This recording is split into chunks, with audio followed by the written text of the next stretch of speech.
Bonjour à tous, je m'appelle Colline, je travaille pour Mobius dans le secteur public et je suis passionnée par l'impact positif pour le citoyen et notre société en général. Et je suis accompagnée aujourd'hui par Madame Isabelle Grindorge du MFWB qui interviendra en tant qu'oratrice. Alors, au sein de Mobius, nous avons été de plus en plus sollicités par des clients sur cette question: comment améliorer l'expérience de l'usager et du citoyen? Alors, nous avons décidé de condenser toute notre expérience en tant que consultant expert en expérience client, usager, citoyen dans un webinaire. Et visiblement, cette question intéresse beaucoup d'entre vous, puisqu'aujourd'hui, nous comptons des participants de multiples organismes publics. Et je vous remercie déjà tous pour votre participation aujourd'hui. L'objectif de la séance, c'est vraiment de remplir votre mallette d'outils, de techniques pour améliorer l'expérience de vos usagers. Comment va-t-on s'y prendre? D'abord, une courte introduction. Pourquoi s'intéresser au concept d'expérience du citoyen? Ensuite, comment concevoir une expérience incroyable, inoubliable? Quelles sont les étapes clés à suivre? Quels sont les facteurs de succès pour garantir le succès de la démarche? Et quelles sont les bonnes pratiques avec le partage d'expérience de Madame Grindorge?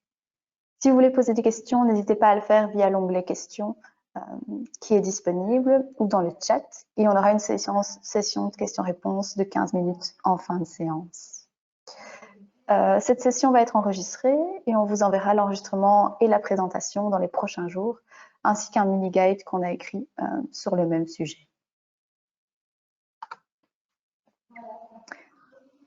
Aujourd'hui, on remarque que les citoyens s'habituent de plus en plus à la facilité des services proposés par les marques, leurs marques préférées ou les fournisseurs de services privés. On a tous en tête l'exemple d'Amazon. Ces derniers profitent vraiment de l'omniprésence des données et des technologies pour offrir un service personnalisé aux citoyens. Par conséquent, les citoyens reportent de plus en plus ces hautes attentes sur les organisations gouvernementales. Ils attendent cette même qualité de service. Or, aujourd'hui, les administrations publiques ne peuvent satisfaire totalement ces citoyens, le plus souvent en raison d'infrastructures historiques inadaptées, parfois infrastructures IT. On pense par exemple à ces sites publics fédéraux, régionaux ou même locaux qui présentent un catalogue de services de manière très attrayante, mais derrière l'interface, en fait, les processus sont archaïques. Donc le citoyen doit imprimer un PDF, le scanner, rappeler un numéro dans des plages horaires très restreintes. Voilà, ça ne suffit pas aujourd'hui. Des usagers qui ont des attentes de plus en plus hautes, des infrastructures qui ne permettent pas d'y répondre. En résultat, on a des usagers de plus en plus insatisfaits. Et les organisations publiques font aujourd'hui face à un défi majeur: comment mieux répondre aux attentes croissantes des citoyens? En fait, il est nécessaire d'accélérer la transformation, la modernisation de ce qu'on appelle l'expérience du citoyen ou de l'usager, selon les institutions. Quel intérêt ont les administrations publiques à miser sur ce concept d'expérience du citoyen? On remarque en fait que l'amélioration de l'expérience de l'usager représente un win-win, à la fois pour la population et pour le gouvernement. D'une part, la satisfaction de l'usager va augmenter proportionnellement à plusieurs composantes. Donc le citoyen va attendre un service rapide, c'est-à-dire un temps de délivrance de service le plus court possible, en assurant que son besoin soit satisfait du premier coup. L'efficience du service, c'est-à-dire que chaque interaction crée de la valeur pour le citoyen et atteint son but. La simplicité, le citoyen doit fournir le moins d'efforts possible grâce à des procédures faciles à comprendre, intuitives à suivre. La perception, l'usager doit se sentir valorisé, respecté. Il doit percevoir que la manière dont les services sont fournis est vraiment centrée sur lui. La personnalisation, le citoyen est guidé vers un contenu qui répond à son besoin et il se sent compris en tant qu'individu. Mais non seulement les usagers sont gagnants, le gouvernement également. Pourquoi? D'abord, délivrer une expérience qui rencontre ou même dépasse les attentes de l'usager permet de susciter la confiance envers le gouvernement, envers les autorités. Offrir un service efficient permet de diminuer les coûts. Donc on pense par exemple à un usager, s'il ne trouve pas l'information dont il a besoin en ligne, il va finir par téléphoner au call center ou à rendre visite un guichet physique, et ces canaux sont bien plus coûteux pour l'organisation. Troisième avantage, la motivation des agents. L'engagement des agents est vraiment boosté lorsqu'ils interagissent avec des citoyens insatisfaits, qui plus est dans des processus plus efficients. Alors concrètement, comment rendre les organisations publiques plus centrées sur leurs usagers? Il n'existe vraiment pas de stratégie unique, ça dépend vraiment d'un contexte, d'une organisation à l'autre, mais on a ici défini des étapes standards qui peuvent être adaptées selon votre contexte propre.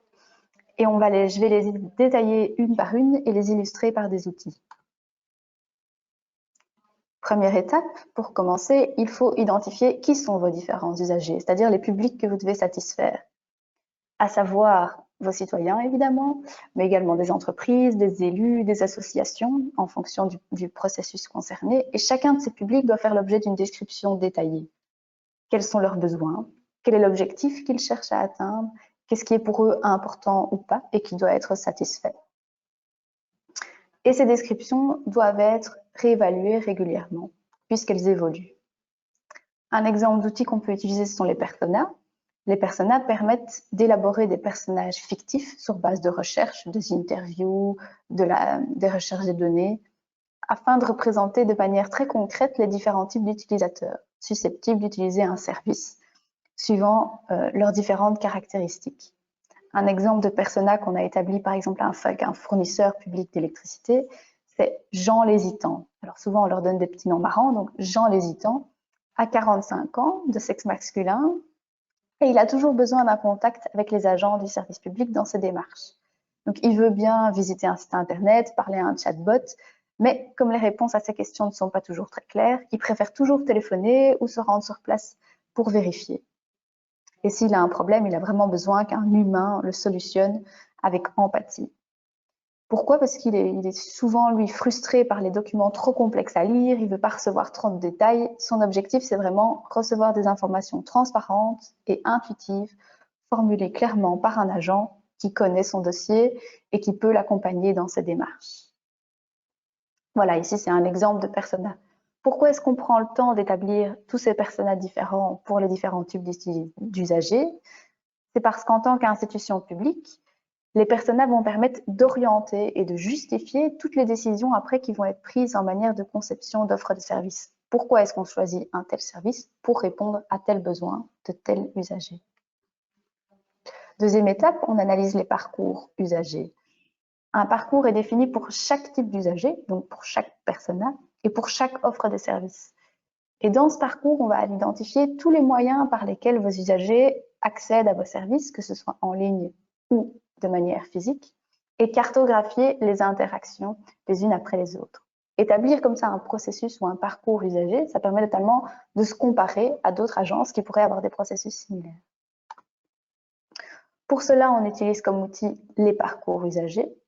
Des parcours usagers sont en fait des canevas qui permettent de décrire du point de vue de l'usager l'ensemble des expériences que l'organisation fait vivre à chaque point d'interaction à son usager.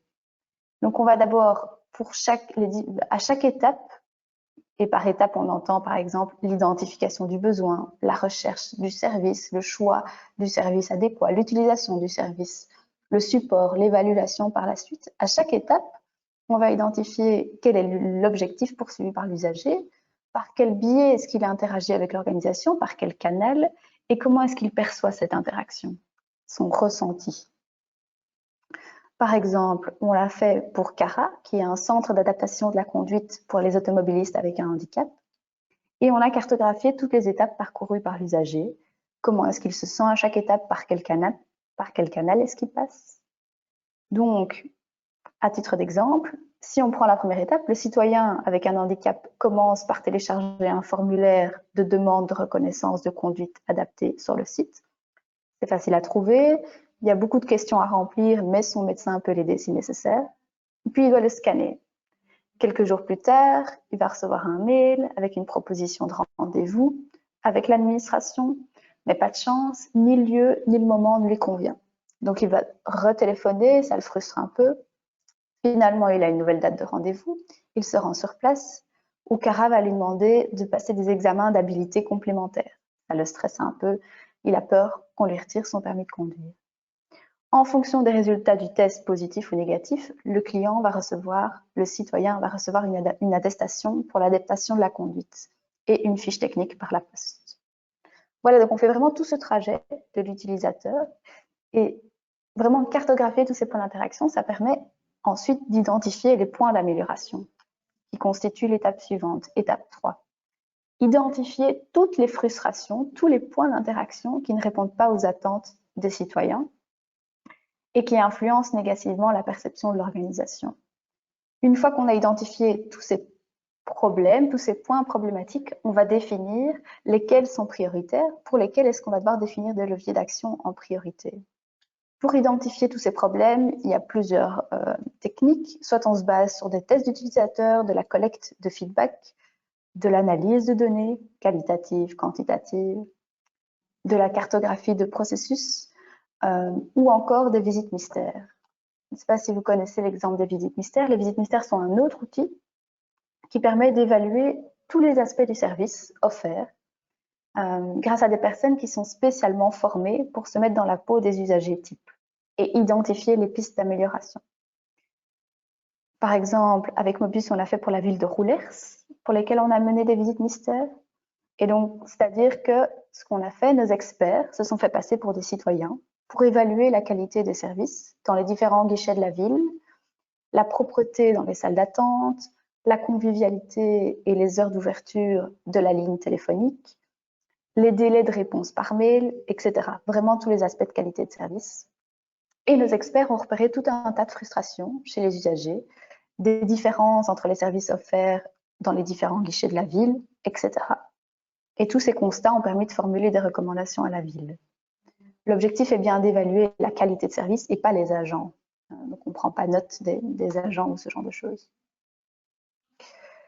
Quatrième étape, une fois qu'on a défini ces personas, on connaît les types d'utilisateurs, on a défini leur parcours, on sait comment est-ce qu'ils interagissent avec l'organisation et on connaît leurs frustrations, on va redéfinir notre proposition de valeur. Qu'est-ce que la proposition de valeur? C'est vraiment la promesse au client. Quel service est-ce qu'on va leur promettre?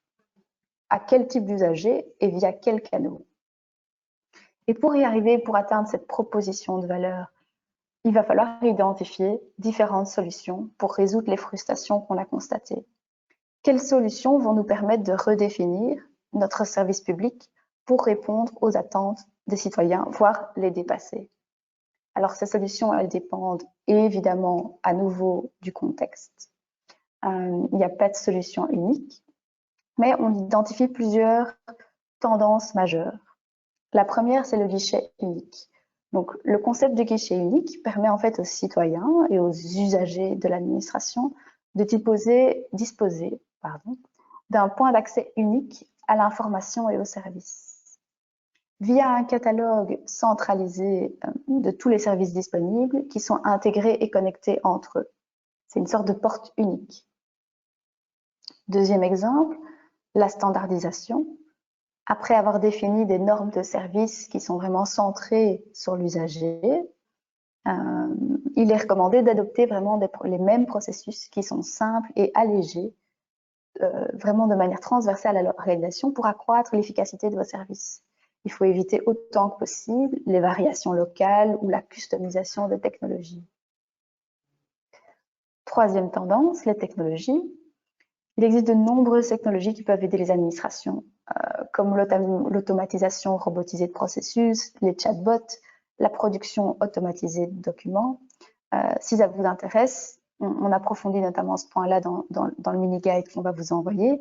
Et l'objectif, c'est pas du tout de remplacer les agents, mais vraiment de libérer du temps pour vos agents, en laissant l'agent des tâches à faible valeur ajoutée, pour qu'il se consacre plutôt à l'accompagnement personnalisé de l'usager. Quatrième solution, l'opticanal. Dans l'opticanal, les usagers ont le choix du canal de prestation de service en fonction de leurs besoins à un moment précis. Je vous présente justement un type d'outil qui est en lien avec cette solution, qui est l'analyse du mix de canaux. Qu'est-ce que l'analyse du mix de canaux? C'est vraiment une analyse à chaque moment d'interaction, donc à chaque point qu'on a identifié dans le parcours de l'usager, de l'impact qu'aura le choix du canal en interne dans l'organisation et en externe sur l'expérience de l'usager. Donc pour chaque canal, on va aller identifier l'impact sur l'organisation, les processus, le personnel interne à l'organisation et en externe sur l'expérience de l'usager pour déterminer quel canal est le plus efficace et le plus efficient pour chaque point de contact du parcours de l'usager.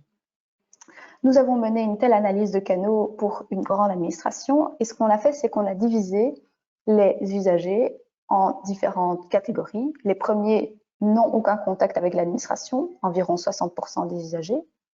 Les deuxièmes utilisent les canaux disponibles via les portails, par exemple en self-service, environ 16%, et le reste passe par les canaux traditionnels, comme guichet, téléphone, voilà. En fonction de la stratégie qui avait été établie en interne, nous avons proposé des actions pour redistribuer le volume de contacts sur les canaux qui avaient été évalués comme les plus efficients, ouvrir éventuellement des nouveaux canaux comme le vidéo chat, et on a calculé pour cette démarche l'impact attendu en termes de coût et en termes de qualité de service.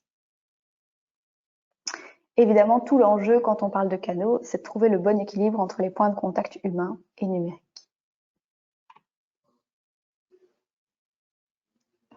Comme pour tout projet, avant la mise en œuvre, il est essentiel de lancer un pilote, donc d'évaluer les différentes solutions potentielles et comprendre leur impact global sur le parcours de votre usager.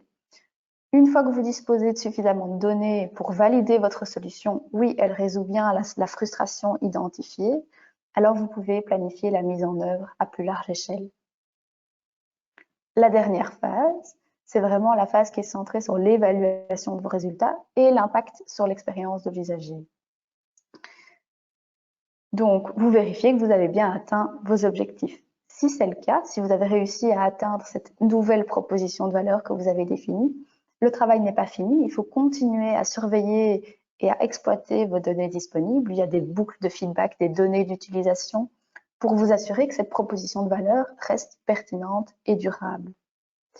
Et enfin, assurez-vous d'améliorer continuellement l'expérience de votre citoyen en incorporant des nouvelles approches, des nouveaux outils, parce que les besoins des usagers évoluent en continu.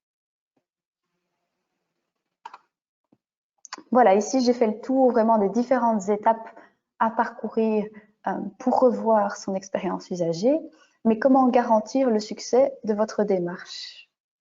J'ai ici listé quelques facteurs de succès issus de nos différentes expériences. La première, procéder étape par étape. On sait que les ressources sont limitées dans les administrations, donc commencez par refondre un processus ou un service aux citoyens à la fois. Ça permet notamment de commencer à convaincre, de rallier les différents collaborateurs à votre cause en prouvant que ça marche. Une technologie plus humaine, malgré les apports indéniables de la technologie, vous ne pourrez jamais vous passer de vos agents pour assister vos citoyens. Donc, il faut vraiment investir dans la formation, dans les ressources qui sont à disposition de vos collaborateurs pour qu'ils développent des compétences de service aux citoyens à un autre niveau. Et mettez à profit les technologies pour leur libérer du temps, pour qu'ils puissent se concentrer vraiment sur l'expérience de l'usager. Troisième facteur clé de succès, l'approche holistique. On voit trop d'agences qui tombent dans le piège d'investir dans des technologies qui améliorent des points de contact spécifiques, mais du coup complexifient, au lieu de simplifier, l'expérience du citoyen dans son ensemble. Et donc, il faut vraiment autant que possible privilégier des solutions intégrées qui voient vraiment le trajet dans sa globalité et l'améliorent de la meilleure manière possible. Quatrième facteur, travailler de manière collaborative. Il faut absolument éviter de réfléchir département par département, mais éliminer au maximum les silos internes pour adopter une approche centrée sur le citoyen. Non seulement en interne, mais également potentiellement en externe, avec d'autres agences, d'autres administrations publiques ou d'autres partenaires. Surtout pas hésiter à collaborer à plusieurs. Enfin, une culture orientée usager. Pour garantir le succès des différentes initiatives que vous allez mener, vos collaborateurs doivent vraiment adopter un état d'esprit centré sur l'usager. Donc pour ça, il faut éviter au maximum, il faut oublier la manière dont les choses ont toujours été faites, mais plutôt s'assurer que les décisions qui sont prises placent vraiment la perception de l'usager au centre et pas seulement les ressources qui sont disponibles en interne ou la logique qui était en vigueur jusqu'à présent. Voilà, j'ai fait le tour à la fois via l'introduction de pourquoi est-ce qu'on s'intéresse à l'expérience de l'usager, comment est-ce qu'on met en place une telle démarche et comment en garantir le succès. Maintenant, je vais céder la parole à Madame Isabelle Grindorch du MFWB qui va vous parler de son expérience d'amélioration de l'expérience justement des usagers pour la demande de subsides à la fédération. En ce qui me concerne, je trouve cet exemple particulièrement inspirant, donc j'espère qu'il vous passionnera tout autant que moi. Merci beaucoup, Colline. Bonjour à tous et à toutes, Isabelle Grindorch. Donc, je suis actuellement responsable de programme sur l'orientation usager au niveau du nouveau contrat d'administration. Mais l'expérience que je vais vous partager maintenant, c'est ce que j'ai vécu pendant 3 ans et demi, 4 ans au MFWB en tant que chef de projet responsable organisationnel du projet Subside. Alors, qu'est-ce que c'est Subside? Si on peut passer à la dia suivante. Donc, Subside, c'est un projet très important au niveau de la Fédération Wallonie-Bruxelles qui visait à implémenter un outil standard et transversal au niveau de la gestion des subventions, des reconnaissances et des agréments. Transversal, ça veut dire que chez nous, il y a différentes administrations générales et il s'agissait de mettre un outil qui permettait de gérer toutes ces subventions, reconnaissances et agréments dans ces administrations et de manière générique. Alors, le projet se découpe en 2 phases. Il y a une première phase qui est une description, une simplification, une harmonisation des processus, des formulaires et des documents, et une deuxième phase qui est un déploiement technique. Et chaque intégration dans Subside fait partie d'un mini sous-projet de déploiement. Comment est-ce qu'on en est arrivé là? Si on peut passer au slide suivant. En fait, quand je suis arrivée à la Fédération Wallonie-Bruxelles, il y a quelques années, une étude avait été menée pour se rendre compte qu'il y avait des gains potentiels importants, parce qu'au niveau de la gestion des subventions, des reconnaissances et des agréments, il y avait toute une série d'étapes qui étaient génériques et qu'on pouvait informatiser. Alors, sur base de ça, il y a eu l'idée de lancer un projet transversal bien avant que j'arrive, un projet qui s'appelle Subside, et on a décidé de lancer un marché public en vue de l'acquisition d'un progiciel, puisque la solution informatique derrière, Subside, c'est un progiciel. Donc, il y a toute une partie qui est dans la main du fournisseur et toute une partie qui est développée par notre service informatique Letnik. Alors, au départ, ce projet était géré uniquement par l'IT, donc l'ethnique, et au fur et à mesure du temps, le métier s'est rendu compte que c'était vraiment un projet super important et qu'au niveau métier, il fallait vraiment renforcer l'équipe projet Subside et passer à des objectifs ambitieux pour arriver à des mises en production. Et le but maintenant, c'est au niveau du contrat d'administration FED 2025, des projets comme Subside ont permis à la fédération de se dire, bah, tiens, l'orientation usager, c'est vraiment important pour nous et c'est intégré donc dans le chantier orientation usager. Mais comment est-ce que ça s'est passé exactement? Donc, je vais vous raconter l'histoire.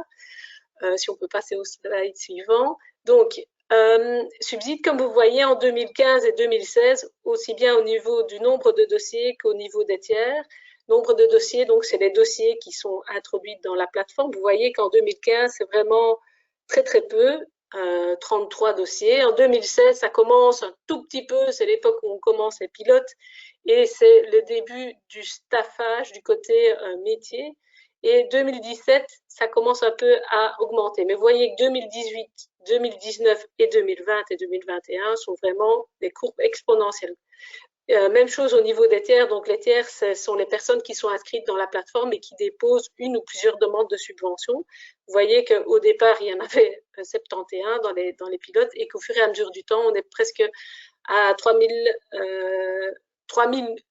nouveaux tiers en 2020. Et vous voyez que même en 2021, on en a encore 1566, sachant que les tiers sont généralement toujours des ASBL ou des demandeurs qui sont connus dans la plateforme et répétitifs au niveau de la plateforme.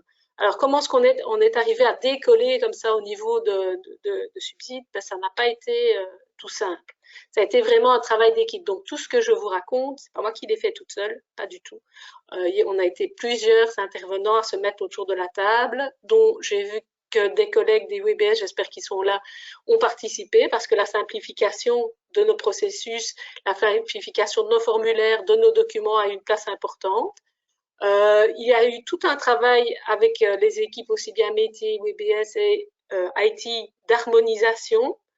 Il y a eu aussi un travail énorme d'accompagnement au changement parce que la clé de la réussite de ce projet, ça a été de l'accompagnement au changement.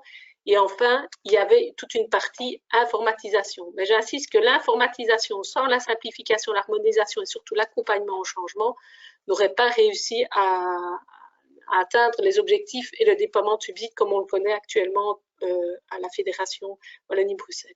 Alors, si je reviens en arrière, je m'interroge, mais quels sont les éléments qui ont permis la réussite de ce projet au niveau de la Fédération Wallonie-Bruxelles? Premièrement, on s'est mis d'accord tous ensemble pour avoir une vision et des objectifs clairs au niveau métier et qui étaient alignés avec notre organisation. Sans ça, on ne savait pas débuter. Ça a été un premier exercice qui nous a pris du temps et qui a permis de mobiliser les forces.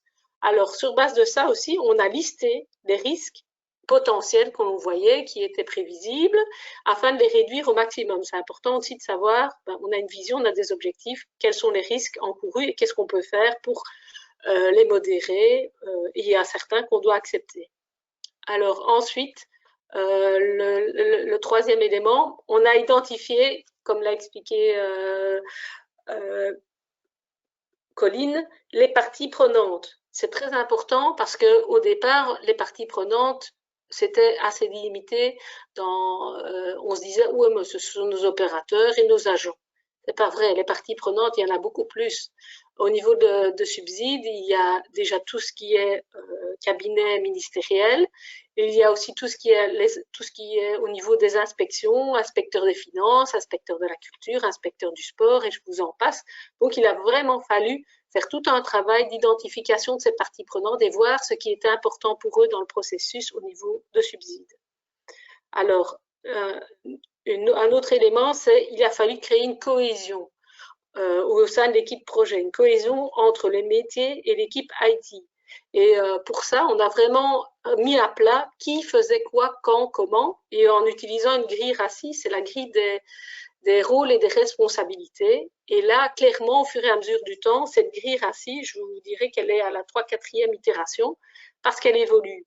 Parce qu'on fait de l'amélioration continue et on se dit, ben tiens, ça, on pourrait le faire plus tôt, ça, on pourrait impliquer le métier. Donc, on a vraiment listé qui fait quoi quand, mais au niveau de tous nos intervenants dans la partie projet et maintenance.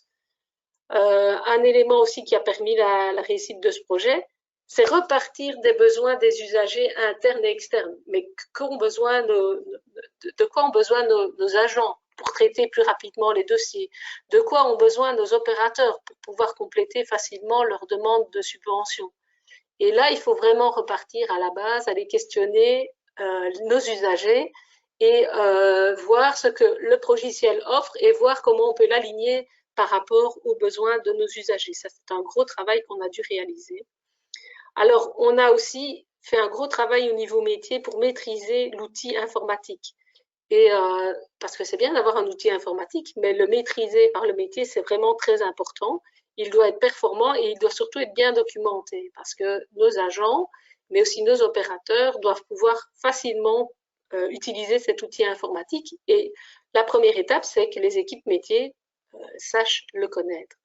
Alors, on a réalisé aussi, je vous ai expliqué, vraiment un exercice d'alignement des besoins de nos agents et aussi de nos opérateurs, demandeurs bénéficiaires, par rapport aux possibilités de l'outil.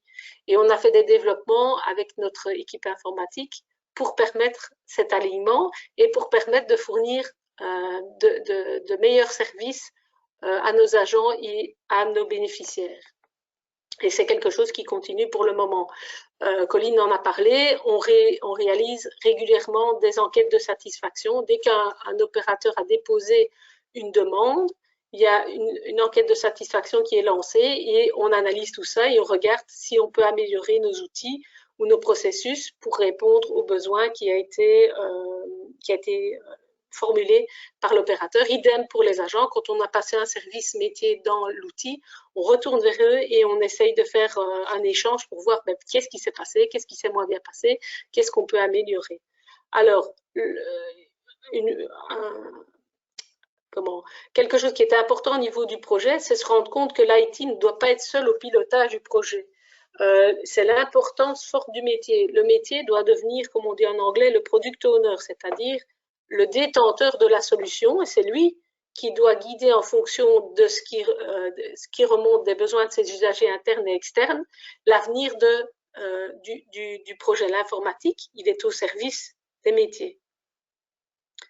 Alors, d'autres éléments, c'est accepter les erreurs. Parce qu'au départ, on a essayé, on a analysé, on a revu des processus. Tout ne s'est pas passé comme sur des roulettes. On a dû revenir en arrière, questionner, etc. Mais il faut en faire une expérience positive et dire qu'on est sur un chemin d'amélioration continue et que c'est pour un mieux. Et ça c'est très important et on doit permettre aux membres de l'équipe de réaliser des erreurs quand c'est possible. Le but du jeu n'est pas de les reproduire, mais de s'améliorer pour ne plus qu'elles se reproduisent. Alors, il faut procéder à un changement, étape par étape. Et au niveau du projet Subside, il y a un gros travail, comme je vous l'ai dit, d'accompagnement. Et une des clés, ça a été aussi d'impliquer le management intermédiaire, ce qui n'est pas toujours facile. Par le management intermédiaire, je veux dire les responsables de service qui sont en contact direct avec les agents qui utilisent la solution, pour qu'ils soient aussi convaincus que la solution apportera un plus aussi bien pour eux pour le pilotage que pour leurs agents. Et s'ils comprennent ça et qu'ils accompagnent leurs agents sur le terrain, ça se passera beaucoup mieux. Alors, un autre élément, c'est transversaliser un maximum d'éléments. Au niveau Subside, on s'est dit on ne va pas faire des mails spécifiques pour les subventions de la culture, des mails spécifiques pour les subventions du sport, des mails spécifiques pour les subventions de l'enseignement. On a essayé de transversaliser, par exemple, les emails qu'on appelle génériques, c'est-à-dire, par exemple, les emails qui informent les opérateurs comme quoi ils ont déposé un dossier, les emails qui les informent comme quoi la subvention a été acceptée. Donc, il y a eu tout un travail au niveau aussi bien des emails, des courriers et des parties de formulaire pour essayer que tout ça soit le plus généraliste possible et réutilisable et que nos opérateurs ne soient pas perdus et retrouvent facilement la même logique, quelle que soit l'administration générale à laquelle ils s'adressent. Même s'il y a des spécificités, elles se retrouveront dans des courriers qui ne sont pas génériques ou dans des parties de formulaire qui sont plus spécifiques aux métiers qui se trouveront plus loin dans le formulaire. Alors, un autre élément, c'est oser remettre en question les parties ancrées. Vous avez sûrement entendu comme moi, on a toujours fait comme ça et on va continuer. Mais il faut oser, quand on est dans une équipe projet, arriver et proposer une nouvelle vue, une nouvelle vision et remettre en question ce qui a toujours été fait. Oui, mais pourquoi? Je me rappelle de certains services où on demandait énormément de documents aux tiers et on nous disait, mais qui est-ce qui regarde tous ces documents? Oh, mais en fait, on survole, on ne regarde pas vraiment. Et qui regarde? Ah ben c'est peut-être les cabinets. Et quand on va questionner les cabinets, mais personne au cabinet ne regardait ça. Donc pourquoi continuer à demander simplification administrative? Demandons aux tiers ce qui est important pour nous et essayons d'éliminer ce qui n'apporte pas de valeur ajoutée. Alors, ça c'est très important. Il faut aussi montrer l'exemple. Au niveau de l'équipe projet, on a essayé de montrer l'exemple en étant toujours disponible pour les métiers, pour les opérateurs, lorsqu'ils passaient dans la solution. En effet, au début, c'était très difficile d'avoir des services. On devait se battre pour avoir des services pour rentrer avec nous dans la solution parce qu'on était nouveaux, on devait faire nos preuves. Et au fur et à mesure du temps, ils ont vu qu'on était là. Ils ont vu qu'on les accompagnait, qu'on restait avec eux. On promettait, mais ne vous inquiétez pas, vous allez en production, on va vous aider, on va vous offrir du support, on va vous offrir de la main-d'œuvre, de la maintenance et on va mettre en place de l'amélioration continue. Quand ils ont vu que tout ça était réalisé et qu'on était là tout au long du processus, ils ont vraiment eu confiance et maintenant, on se bat plutôt au portillon de Subside pour montrer que l'inverse. Un autre point à partager avec vous, comme je vous l'avais dit, c'est réaliser des enquêtes de satisfaction aussi bien en interne qu'en externe. Qu'est-ce qui s'est bien passé dans Subside? Qu'est-ce qui s'est moins bien passé? Parce qu'il faut savoir écouter ce qui s'est bien passé, mais il faut savoir écouter aussi ce qui s'est moins bien passé pour mettre en place l'amélioration continue et voir ce qu'on peut améliorer dans le processus, aussi bien pour nos agents traitants, pour qu'ils aient plus facile avoir plus de temps aussi, les libérer de la charge administrative de la création de courriers, courriels, emails, y passer énormément de temps à réaliser aussi les arrêtés, les textes de loi. Grâce à Subside, tous ces documents sont générés automatiquement. Subside, ils font un travail avec l'IVBS, on a fait un gros travail où on va chercher on crée des templates génériques et Subside va chercher les informations dans la plateforme puisqu'elle a les informations sur le bénéficiaire et les informations sur la subvention en question pour remplir les zones et il n'y a plus qu'un check à faire et traiter le courrier ou le courriel devient beaucoup plus rapide. Alors, la clé, ça a été vraiment l'accompagnement au changement. Bien expliquer, on se rend dans les équipes et on explique comment on va travailler. Bien expliquer la grille RACI, ce qu'on attend d'eux. Et les gens, aussi bien que ce soit nos agents que des opérateurs externes, jouent vraiment le rôle d'ambassadeur pour nous. Parce que même quand je faisais des présentations au niveau des opérateurs, il y a des opérateurs qui connaissaient déjà la plateforme et qui étaient ambassadeurs et qui expliquaient aux autres bénéficiaires que c'était un avantage d'utiliser la plateforme Subside. Je vous donnerai comme exemple les musées. Avant, carrément, ils louaient une camionnette parfois pour venir apporter leur dossier de subvention. Et maintenant, tout se fait de manière électronique. Il n'y a plus besoin de louer une camionnette pour apporter tout ça à la fédération. Alors, quels ont été les bénéfices au point de vue du bénéficiaire? Une simplification de lisibilité, améliorer des démarches, notamment au niveau des formulaires. Une facilité et une image modernisée, écologique et pérenne au niveau du MFOIB, parce qu'il y avait des tonnes de papier, des archives qui se trouvaient au MFOIB, et je ne vous dis pas, ça se perdait, etc. Une facilité d'accès aux données, puisque pour chaque tiers, on a une fiche tiers, c'est-à-dire une carte d'identité des tiers, on sait quelle subvention reconnaissance il a demandé de manière transversale, et on peut faire des recherches là-dessus. On a un suivi plus transparent des données encodées, on sait voir exactement à quelle étape se trouvent les différents dossiers. On a un gain de temps au niveau des tiers, puisque les tiers, ils peuvent encoder de manière électronique, ils peuvent sauvegarder au fur et à mesure du temps, ils peuvent aller revoir ce qu'ils avaient déjà encodé. Il y a un confort de travail pour les tiers, puisqu'ils ont certains documents qui ne sont plus demandés, ils peuvent tout gérer de manière électronique et voir vraiment ce qui est, plus téléphoner pour la moindre question pour savoir, tiens, où en est mon dossier? Je me connecte dans Subside et je vois où ça en est. Il y a une facilité de joindre mes pièces jointes à mes dossiers. Et l'avantage, c'est d'avoir un outil unique. Attention que toutes les subventions ne sont pas encore dans l'outil, mais au fur et à mesure du temps, vous avez vu, ça accroît. Alors, au niveau de la mise en place du projet au niveau de la fédération, ça a été vraiment le bénéfice d'avoir un seul outil commun informatique à toutes les démarches. Et ainsi, on a pu définir la vision centralisée dont je vous parlais au début qui a pu être rendue possible. On essaye d'harmoniser pas que par l'outil, mais par la logique de ce qui est mis en place, harmoniser les pratiques. Et ça permet aussi à nos agents de faire de la mobilité interne. Si je gérais des subventions au sport, je pourrais passer à la culture. L'outil est le même et la logique est la même. Je n'ai pas besoin de tout réapprendre. J'ai besoin d'apprendre le métier, ça c'est sûr. Alors, ça permet une réalisation d'une gestion centralisée des dossiers et des données. C'est surtout pour le management aussi, les agents. Je sais ce qui me reste comme volume de travail et je peux voir tout ça. Une meilleure traçabilité des dossiers, des documents et des courriers. Je sais où ça en est. Je ne perds plus mes papiers à gauche et à droite. Un contrôle plus aisé des délais parce que grâce à Subside, on sait voir, par exemple, Colline parlait des goulots d'étranglement, où ça a bloqué dans le processus. Au niveau du traitement, on peut prendre des actions et dire, voilà, on va essayer que ça s'améliore.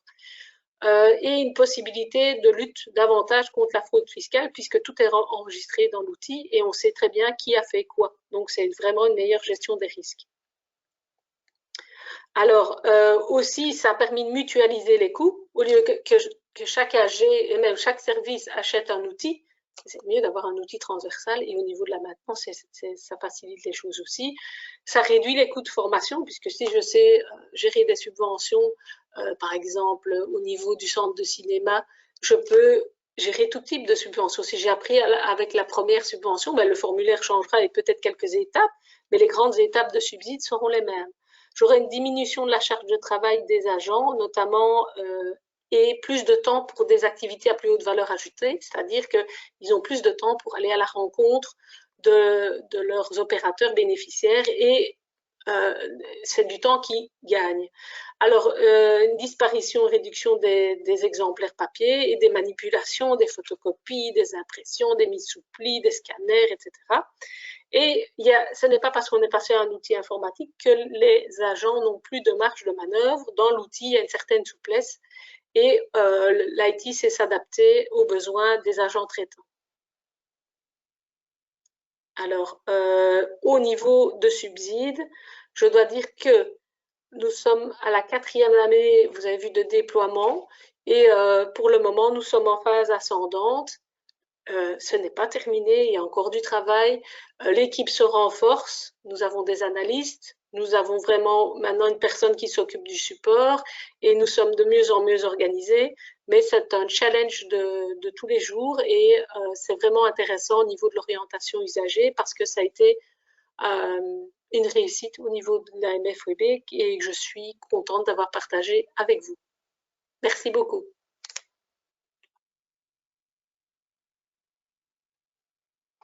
Merci Isabelle. Merci pour cette belle présentation et cet exemple concret de l'amélioration de l'expérience de l'usager interne et externe. S'il y a des questions, Madame Grindor, je pourrai y répondre dans un instant. N'hésitez pas à les taper dans le chat ou dans l'onglet dédié. Mais d'abord, moi, je vais juste terminer par une mini conclusion. Pour terminer, voilà les 3 idées clés que j'espère que vous retiendrez de ce webinaire, en plus de tout le reste, hein, évidemment. Premièrement, les outils ne suffisent pas pour s'améliorer. Il ne faut surtout pas oublier le facteur humain. Isabelle vient de le rappeler, l'accompagnement au changement constitue une des clés. Deuxièmement, il ne suffit pas de se baser sur son instinct pour améliorer l'expérience de l'usager, mais il faut vraiment repartir de l'analyse des besoins des usagers, des citoyens, des bénéficiaires, de l'évaluation des processus internes et d'une évaluation de l'offre de services actuelle. Et troisièmement, l'expérience parfaite n'existe pas. Il faut continuellement se réinventer pour améliorer l'expérience de l'usager en fonction de ses besoins qui évoluent également. C'est ici que se termine la présentation. Donc, comme je le disais, la présentation et l'enregistrement de la séance vous seront envoyés par mail dans les prochains jours. Mais Isabelle et moi avons déjà hâte d'entendre vos questions. Alors, j'en ai pas vu encore dans l'onglet. N'hésitez pas à en taper si vous en avez. Sinon, moi, j'en ai une pour toi, Isabelle. Quand on en discutait toutes les deux, tu me disais aussi, tu soulignais l'importance de vraiment repartir des besoins des usagers et pas de ce que les agents pensent savoir des usagers. Exactement. Parce que là, on a eu quelques surprises,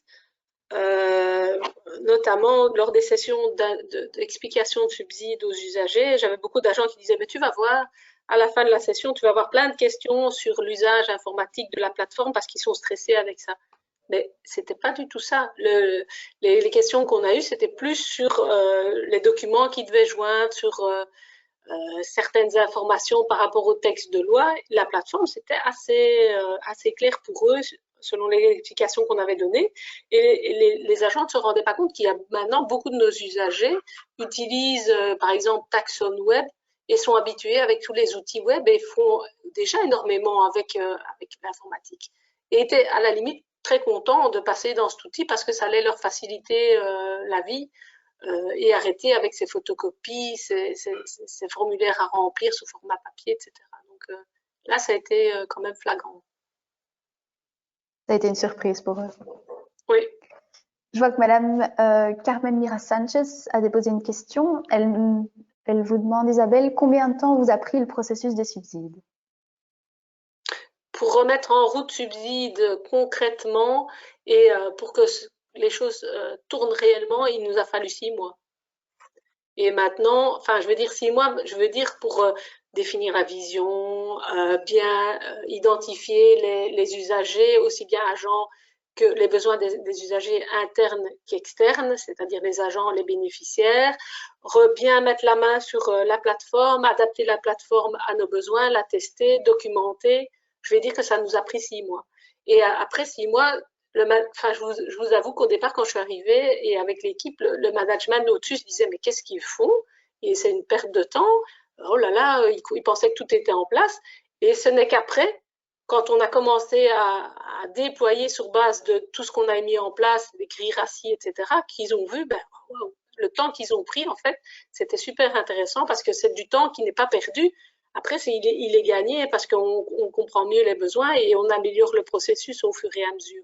Mais au début, je dois dire qu'il y a eu un peu, notre management au-dessus s'est dit, ouh, il n'y a rien qui sort, ça leur a fait un peu peur. Et puis après, ils ont compris, en fait, et ils sont assez contents de ce qui a été fait. Mais il faut les convaincre que c'est un exercice qui est absolument nécessaire de faire tout ce que j'ai expliqué avant de se lancer concrètement. Parce que déployer quelque chose à l'arrache, comme on dit, et qui ça ne répond pas aux besoins, c'est pire que bien, quoi. Et il faut prendre le temps de bien. Et aussi, on a été beaucoup expliqué aussi au management ce qu'on mettait en place, aussi bien au management, top management qu'au management intermédiaire, et ce qu'on voulait réaliser. C'est important. La communication, c'est aussi important, ça fait partie de l'accompagnement. Je ne sais pas si j'ai... Merci Isabelle, je pense que oui, tu as apporté une réponse. Je vois la question suivante. Pouvez-vous expliquer plus précisément l'analyse du mix de canaux? Sur quels critères se base le choix du canal le plus efficient? Comment s'adapter aux différents types d'utilisateurs? Donc l'analyse du mix de canaux, c'est un exemple d'analyse qu'on peut faire pour évaluer ce fameux parcours usager, voir par quel point l'usager ou les différents types d'usagers passent pour accéder à quel type de service.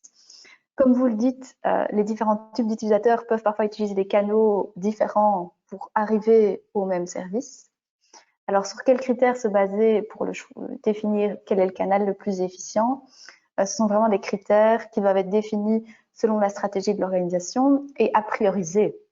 Est-ce que pour nous, le plus important, c'est sur le choix du canal le plus efficient, est-ce que ça va être le coût pour l'organisation en interne? Est-ce que ça va être le nombre de processus ou de procédures internes à refondre, le personnel à former? Là, on est sur vraiment des critères internes. Quel va être l'impact sur notre organisation pour nous permettre de définir le canal le plus efficient?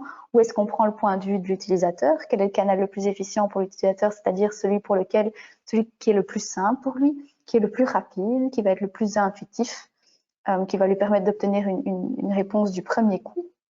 Évidemment, l'optimum, c'est de tenir en compte ces deux aspects.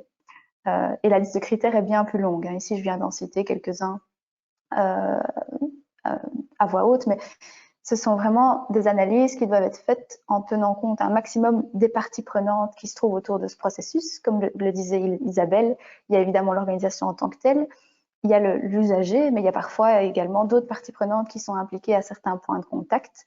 Et on ne peut pas définir « Ah, on va fermer ce canal-là du jour au lendemain » sans prendre en compte toutes les parties externes qui sont impliquées. Et évidemment, puisqu'on se base sur les différents types d'utilisateurs, on repart des personas dans cette analyse du choix de canal en fonction des différents personas qu'on a identifiés, de la proportion de ces différents personas, des objectifs, de leur facilité d'utilisation. Donc, pour les différents personas, on définit par exemple des profils de maturité numérique. Si on voit qu'on a, pour un certain processus, uniquement des gens qui sont très à l'aise avec la technologie ou au contraire, pas du tout, qui ont toujours besoin d'avoir une confirmation par téléphone ou avec un agent physique, alors ça va aussi orienter le choix du canal. Je ne sais pas si Isabelle, tu veux rajouter quelque chose par rapport à ce sujet-là? Oui, je suis assez d'accord et je voudrais dire qu'au niveau subside aussi, on a fait et ça continue au niveau du chantier orientation usager, on réfléchit aussi aux publics les plus fragilisés qui ont difficile, notamment avec tous les canaux informatiques. On va mettre en place une méthodologie avec les experts du vécu pour valider que ce qu'on met en place est lisible pour tout type de public. On travaille aussi avec le service de la langue française à ce niveau-là, donc avec l'IWBS. Et aussi, par exemple, au niveau du sport, quand on a mis les grosses subventions sport en ligne, on a aussi travaillé avec les agences locales du sport qu'on avait comme ça dans toutes les provinces, et les personnes qui avaient des problèmes avec l'outil informatique pouvaient se rendre dans les centres de conseil du sport et venir faire leur dossier avec les personnes. Donc il ne faut pas oublier non plus qu'on a un public fragilisé et que tout le monde n'est pas apte à utiliser l'outil informatique, et qu'il faut mettre aussi des circuits parallèles pour aider ces personnes au niveau support. Et nous, au niveau support aussi de l'équipe, on a une mailbox et une ligne où on peut aider ces personnes-là et les guider au niveau de l'introduction de leur dossier. Et il y a toujours quand même un ancrage physique qui permette à ces personnes-là de remplir ces dossiers, parce qu'il ne faut pas les oublier. Et par exemple, nous, au niveau de la fédération, on lance aussi des appels à projets pour des petites ASBL. Ce sont des gens qui travaillent toute la journée, qui font ça le soir, etc., et qui n'ont pas toujours, ou des personnes plus âgées qui ont plus de temps. Il faut pouvoir les accompagner. Et c'est très important d'y penser quand on met un outil informatique en place. Comme ça, ce n'est pas que des jeunes. Enfin, il faut se détromper. Il y a des jeunes aussi qui ont très difficile avec les outils informatiques. Donc, il faut tenir compte de ça. Merci. Donc, l'analyse des canaux, c'est très important, en effet, oui. Merci Isabelle pour ce complément d'information. Je vois une nouvelle question qui est apparue. Comment définissez-vous les critères pour le choix des agents qui traiteront ces dossiers? Les critères pour le choix... Mais ici, en fait, les agents, ils étaient déjà existants. Toutes ces subventions, reconnaissance et agréments étaient déjà traités par des agents. Le but ici du jeu, c'est vraiment leur fournir un nouvel outil informatique qui va les aider dans tout ce qui est charge administrative, et pour les décharger au maximum de ça, pour qu'ils aient plus de temps justement pour analyser les dossiers, parce qu'au niveau de la Fédé, en fait, on reçoit souvent beaucoup plus de demandes que ce qu'il y a dans l'enveloppe budgétaire, donc il faut faire parfois des choix. C'est pas toujours le cas, mais donc ce sont ces gens-là qui ont une expertise, qui doivent prendre connaissance des dossiers, qui doivent les préparer parfois, parce que ça passe aussi dans des commissions qui sont indépendantes et autonomes, qui donnent aussi un avis. Et donc, le but du jeu, c'est vraiment de leur libérer du temps pour qu'ils puissent faire ce travail d'analyse, donner leur avis, etc. Donc, Subside ne les remplacera pas. J'insiste sur ce que Lynn a dit. On a besoin de l'expertise métier des gens. Ce qu'on veut les libérer, c'est des tâches ingrates au niveau administratif qui leur prenaient beaucoup de temps et qui n'avaient aucune valeur ajoutée pour eux. Merci. Il y a une question complémentaire. Est-ce que vous auriez des exemples concrets d'accompagnement au changement que vous avez mis en place justement? Au niveau de l'accompagnement au changement, ce qu'on a mis en place, c'est vraiment suivre. C'est des équipes métiers souvent petites. Pour la gestion des subventions, il y en a où c'est énorme comme au sport, mais ce qu'on fait, donc on réalise d'abord une visite à l'équipe métier, on leur explique tous les acteurs, on met tous les acteurs du projet autour, c'est-à-dire l'équipe projet, on leur explique le rôle de chacun, on passe en revue la grille RACI, on essaye de leur expliquer l'investissement dont on aura besoin, on leur explique qu'on aura besoin d'utilisateurs clés, et on discute aussi avec leur management intermédiaire, et on fait vraiment de la sensibilisation, communication, etc. Ça peut prendre un peu de temps. Puis après, une fois qu'ils sont décidés, qu'ils sont dans la planification, on a un go, là, on les accompagne du début à la fin de la réalisation du processus de subside. Du passage en subside, il y a différentes étapes, donc l'analyse des formulaires, la simplification de leur courrier. On a des ateliers pour construire l'interface back-end, donc l'interface agent avec eux, parce que je vous ai dit qu'il y a des éléments qui étaient communs, mais il y a des éléments qui sont paramétrables. Et tout au long du processus, en fait, moi, c'était mon rôle, j'étais accompagnateur du changement, donc je suivais les équipes IT et les équipes d'analyse pour, quand le métier avait difficile comprendre ce que l'IT expliquait, être l'intermédiaire et aussi expliquer d'un point de vue métier ce que le métier voulait, ce que l'IT expliquait. Donc c'est un peu un genre de rôle de décodeur que je faisais et aussi les rassurer par rapport à toute la documentation qui existait, etc., etc. Mais j'avoue que tous les métiers que j'ai connus, au moment de passer dans Subside, aussi bien on les a accompagnés vraiment jusqu'à la fin, on a organisé des tests avec eux, on les a formés, on a formé leurs opérateurs, ils ont toujours eu peur, parce que la nouveauté fait peur. Il a fallu qu'on leur donne une petite claque pour qu'ils passent dans Subside. Petite claque, c'est pas méchant, hein, une petite poussée dans le dos pour qu'ils tombent. Ils se sont rendus compte que le parachute s'est ouvert et qu'ils finalement ils étaient bien équipés et qu'ils ont pu atterrir en douceur. Et au fur et à mesure, tout ça s'est dit. Et ça nous a fait de la publicité positive en disant mais l'équipe Subside, c'est des gens qui vous accompagnent tout au long du projet, mais aussi quand vous êtes lancé, on ne vous laisse pas tomber. On n'a jamais rejeté des agents qui nous appelaient pour demander tiens, j'hésite à cette étape-là, je ne sais plus comment faire, etc. Donc on les accompagne vraiment, on leur fait des vidéos, des manuels, etc. Et c'est un accompagnement, ils ont confiance en nous et on a vraiment une équipe de support qui n'hésite pas à nous appeler. Et ça, c'est important d'avoir établi une relation de confiance vis-à-vis de nos agents. Oui, je te rejoins tout à fait et je pense qu'une des clés vraiment de l'accompagnement au changement, c'est d'impliquer les agents dès le début, le plus tôt possible, vraiment dans la conception du service, plutôt comme le disait Isabelle, de concevoir un logiciel juste avec l'équipe IT en se disant oh, on va imaginer ça. Vraiment impliquer les agents qui connaissent les dossiers, le métier le plus tôt possible et les suivre tout au long du trajet, en étant à leur côté, en les formant aussi le plus rapidement possible et en étant encore là effectivement après pour le suivi, pour le feedback d'évaluation, continuer à rester en contact avec eux. Ce sont eux qui ont vraiment la connaissance, donc ne pas hésiter à vraiment les suivre tout au long de ce trajet. Je pense qu'on est arrivé au bout de ce webinaire, je vois qu'il est midi. Je vous remercie vraiment Madame Grindorge pour votre intervention, je pense qu'il a vraiment intéressé les participants. S'il y a d'autres questions qui subsistent, n'hésitez pas à nous contacter par mail. Vous avez l'adresse mail sur l'organisateur via les détails d'organisation du webinaire. Et sinon, je vous souhaite à tous un beau début d'après-midi.